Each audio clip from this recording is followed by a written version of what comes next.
Hello and welcome back to the video series awareness campaign from the Maryland Healthcare Coalition Against Domestic Violence. My name is Lauren Doherty, and I am the Training and Outreach Specialist with the Healthcare Coalition and your host for this video series. Today's presentation will be on defining and understanding bias. I'm being joined by Dr. Michelle Ogumwale, an assistant professor of medicine at Johns Hopkins University School of Medicine and a health disparities researcher focused on racial disparities in women's health. Dr. Ogumwale has led our organization in workshops focused on moving beyond reducing biases towards anti-racism in practice. Welcome, Dr. Ogumwale, and perhaps to start us off, you could start with the basics. What are biases, and what is the difference between implicit and explicit bias? I think that's a great place to start. I think it's always important to go over definitions. So bias is an inclination for or against a person or a group who often share similar characteristics. We think of biases in two categories. Biases can either be conscious, which means that we are aware that we are having our biases, and we term that explicit bias, or they can occur outside of our level of consciousness, and we term that implicit bias. I'm going to spend more time talking about implicit bias because I think that's the one that's less well understood. And one of the ways I like to talk about this is talking about what implicit bias is not. So implicit bias is not just stereotyping. And that's because in addition to stereotyping, it includes a favorable or unfavorable evaluation of a person or a group.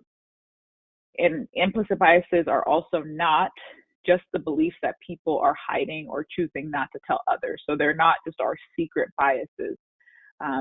These are biases that are truly activated outside of our awareness, and they're involuntary, and they're not intentional or controlled. Thank you for explaining that definition. Perhaps what is more important is why should we be concerned about our implicit biases? And is there anything that we can do about them? Another great question. I think a common assumption when I talk about these topics is that these biases can't really be that harmful. And I'd really like to take some time to dispel that idea. The truth is that implicit biases have an enormous effect. And there's evidence of this in almost every sector, from education to employment opportunities, to the housing system, to criminal justice. And that's just to name a few. And I'd like to give two quick examples, one that's recently been brought up in the media, and another one from my field, which is medicine, where we see these play out all of the time. So the first example has to do with housing. And I saw this news story covered a few months back, but there was a recent case about a Black couple who was attempting to sell a home that they had recently renovated. And as part of this process, an appraiser was brought in to estimate the value of the home. And the estimate came back lower than the couple expected, given how much work they had put into the home. And they began to wonder if their home had been undervalued because of their race and because of ideas about the property value in their neighborhood, which was predominantly Black neighborhood. And so they put this idea to the test, and they actually asked for a second opinion. But this time, they asked one of their white friends to pretend to own their home, and they removed any traces of them, including artwork and photographs from the home, anything that could show that the home belonged to a Black family. And the new appraisal for their home was nearly $500,000 higher than the previous estimate. And I think this story kind of encapsulates the problems with implicit bias. So potentially the first investor had some unconscious biases about property values in predominantly Black neighborhoods, and they brought that into their appraisal. And that ended up potentially costing this family a significant amount of income. Another example I'd like to talk about is in healthcare. I'm a physician, and so I see this play out often. And there really are numerous examples of how implicit bias really affects patients' outcomes. In medicine in particular, physician bias plays an important role in both the delivery of care and how we allocate care and give resources.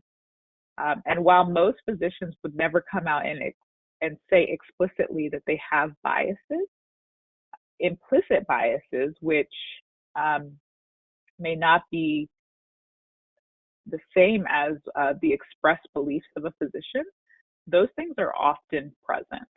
So, a common example that we think about in medicine has to do with pain tolerance. So, we know that there are commonly held implicit biases about pain tolerance in Black patients. There's this notion or idea for some reason that Black patients have a higher pain tolerance than white patients. Now, this isn't based on any evidence. This is just a bias about a group. And what happens when these biases are unconsciously expressed is that Black patients end up getting less pain medicine for similar conditions than white patients. This has also been true among Hispanic patients. And so we've seen this in numerous studies looking at patients who come into the emergency room with fractures of their legs or their femur, long bones in their leg. And this is an extremely painful condition. And we've seen differences in who gets pain medicine and who does not get pain medicine, even though the condition is the same. And so you have to understand that if you have an idea that a certain group of people doesn't feel pain to the same extent, then you might treat them differently, even though that wasn't your intention. And so you can see in the field of medicine where we often think about life and death consequences, that this is very serious. And another quick example is that there was also a landmark study that showed that if a patient presented with chest pain and all other things were equal besides their race and gender, physicians were actually less likely to give the appropriate, what we call gold standard of therapy to Black patients, and in particular, even less so to Black women. And again, that is when you ask a physician to see a patient who presents with the exact same symptoms, and the only thing that changes is their race or gender, and there's differences in the care that is given. And again, these can have deadly consequences, right? And so these are just two examples of the ways in which our implicit biases really do have profound effects. Thank you for sharing that. Now that we have a better understanding of the implications of these implicit biases, I think the big question is, what can we do about them? Another really important question, if not the most important question, because again, I think people assume that since these implicit biases are outside of their conscious control, there is not much that they can do about them, but that's just not true. And I think one of the most powerful tools that we have to use is reflection. And I think reflection really leads to awareness, and then finally we can get to this mitigation or reduction phase. But the first thing I tell everyone is that we have to first let go of this notion that we don't have bias. I think people often can be offended by this idea that we're biased, but the truth is we all have biases, right? And so we just have to be honest about what biases we hold. And I think even more important is why we might hold them. A lot of the implicit biases that we have are a result of our upbringing, but they might also be affirmed from media representation of certain groups, et cetera, right? And so I think it's important first to recognize that we all have biases. And then when we know our biases, we can be more aware of situations that may trigger them. And then we compensate for that, right? And a common acronym that I've used in my training is acronym Pause. And it stands for P, which is pay attention to what's happening beneath the judgments, right? So why are you feeling these feelings towards this group or this person, right? A is acknowledge your own reactions, interpretations, and judgments. So you take a moment and you just acknowledge that you're having a reaction. and you're potentially bringing forth a judgment to a group of people or a person. You as understand that there are other possible reactions, interpretations, and judgments that may be possible, right? So some of this is just um, assuming that there's an alternative explanation for a situation in front of you that may be different than you had first imagined, right?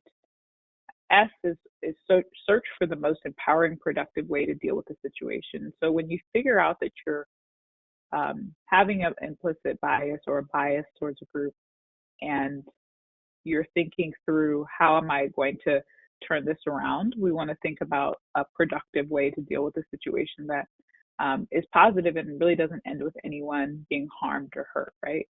And then E is really execute your plan.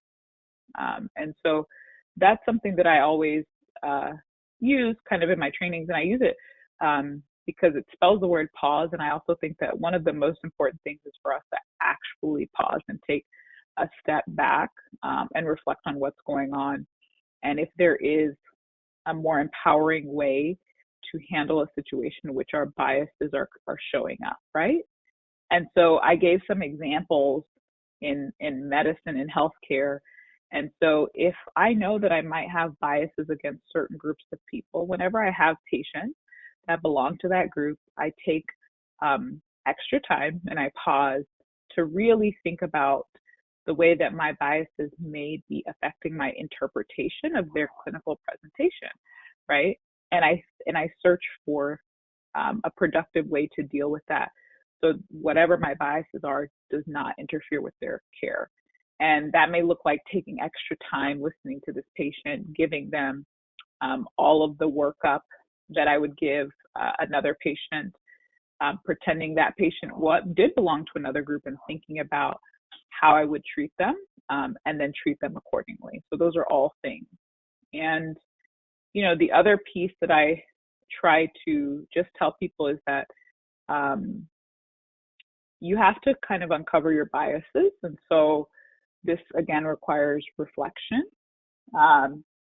You have to think through how your biases really affect your daily interactions. Again, reflect on why you have these biases, and then try to seek out and engage with people you consider different from you, right? There's also this idea of something called positive priming, which is when you know that you have an implicit bias towards a person or a group, you find positive examples of those people that kind of dispel some of these stereotypes that are negative that you might have about this group, right? And so what this sometimes looks like, and this is what I share often when I give talks, is if you have an idea, let's say, about Black people and that is negative, right? So you have an unfavorable evaluation of Black people for whatever reason. Then I try to give examples of people who are successful and kind and ambitious and whatever is the opposite of what your assumptions are, right? And so often in my talks, I share the incredible work of Black engineers and astronauts, and of course, our former president, and people who have done a lot to really change and shape history. And so that when people think of Black people, they think of all of these wonderful and positive examples.